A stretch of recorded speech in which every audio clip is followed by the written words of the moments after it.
Olá, voltamos nesse segmento ainda tratando da porta das ovelhas e no subtema, um dos ferrolhinhos da porta das ovelhas é cuide bem de si mesmo, Zacarias 13:7, fere o pastor e as ovelhas ficarão dispersas. Como eu poderia colocar isso aqui sem ofender o seu conceito religioso, seja lá qual for o que você siga? Mas eu tenho muitos amigos médicos e conversando com eles, eles sempre reclamaram que pacientes por vezes são mais difíceis do que o próprio tratamento ou a enfermidade. Com isso, esses médicos estavam querendo dizer que as pessoas têm dificuldade de levar a sério o tratamento de si mesmas, cuidar de si mesmo. É mais comum nós nos preocuparmos com o bem-estar ou a saúde de entes queridos e de amigos do que de nós mesmos. Só que isso é uma falha porque, como já dissemos aqui, você é líder. Existe um rebanho debaixo dos seus cuidados.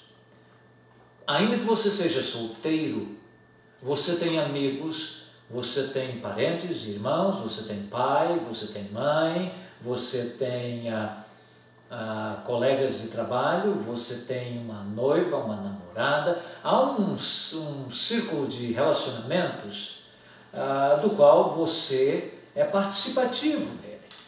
Então, para o contexto espiritual, eu tenho encontrado pessoas, principalmente os da fé, como nós chamamos, independente de que religião você seja, em que as pessoas dão muito ênfase ao termo seja o que Deus quiser.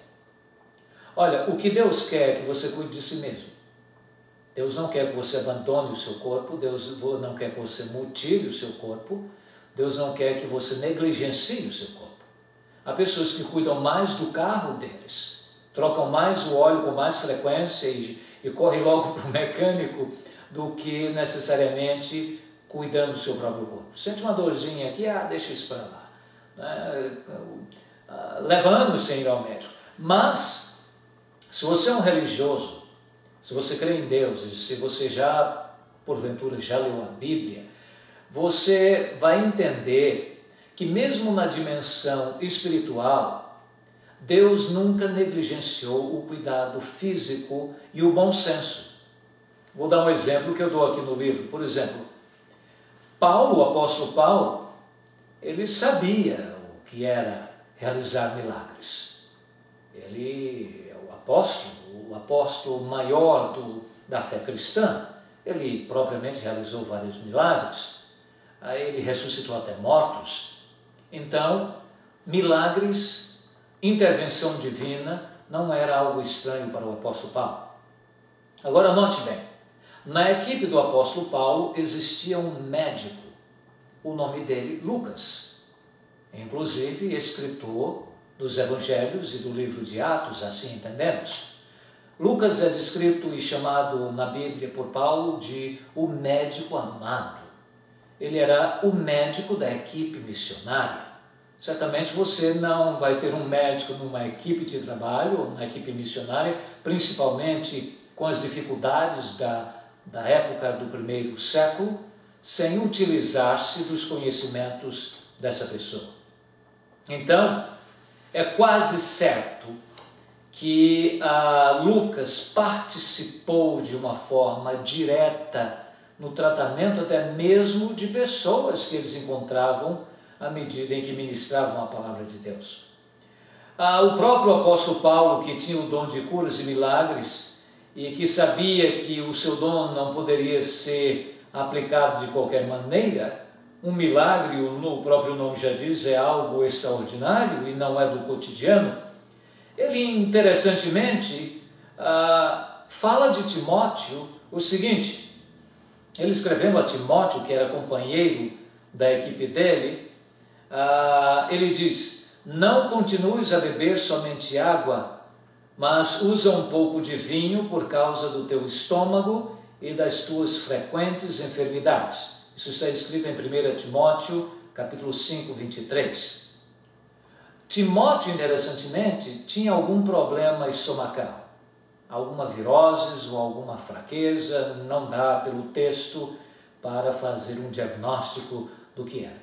Mas o apóstolo Paulo confirma que havia frequentes enfermidades, devido talvez à contaminação da água onde eles viajavam. A água não saía de uma torneira qualquer, era uma coisa sem tratamento, então era frequente essas enfermidades estomacais. E note que o apóstolo Paulo não diz: olha, meu companheiro amado de ministério, eu vou chegar aí, ou eu vou ordenar em nome do Senhor Jesus que tal enfermidade desapareça. Ele poderia fazer isso, mas o que a Bíblia nos orienta aqui, e deixa claro aqui, é que nem sempre Deus intervém de uma forma miraculosa. Se alguém quiser ignorar isto, ignore, mas é o que as Escrituras aqui estão ensinando. Deus pode fazer um milagre? Pode, Ele faz. Deus pode não fazer um milagre? Por vezes Ele não opera. E o apóstolo Paulo diz então que o missionário Timóteo, misturasse água com vinho, um pouco de água com vinho. Por quê? Porque o vinho tinha, obviamente, a fermentação e poderia matar bactérias na água. Então, o que o apóstolo Paulo usa aqui? Bom senso. Ele está dizendo para Timóteo: cuida dessa tua ovelha chamada o teu corpo. E o cuidar do corpo, o melhor dos cuidados, maiormente significa bom senso.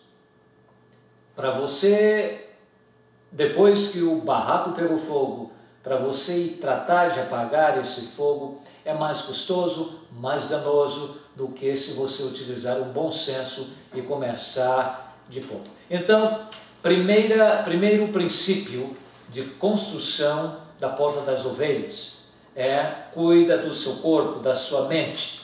Olha aqui também, olha o que está escrito em Filipenses capítulo 4, verso 8.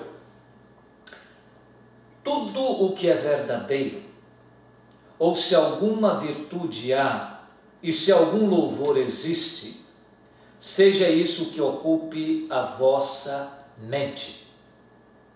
Leia bons livros, desfrute boa música, lazer, mantenha conversações edificantes, evite iras e contendas, estafa, porque isso causa danos físicos e mentais. Fuja da mentira e toda espécie de violência física e verbal. Se assim agir, você tem a liberdade de fazer tudo aquilo que promova alegria e bem-estar sem nenhum peso de consciência. Então terminamos aqui mais um segmento. Olha, como eu disse para vocês, o livro pode ser pequeno, mas ele é muito profundo em relação aos princípios.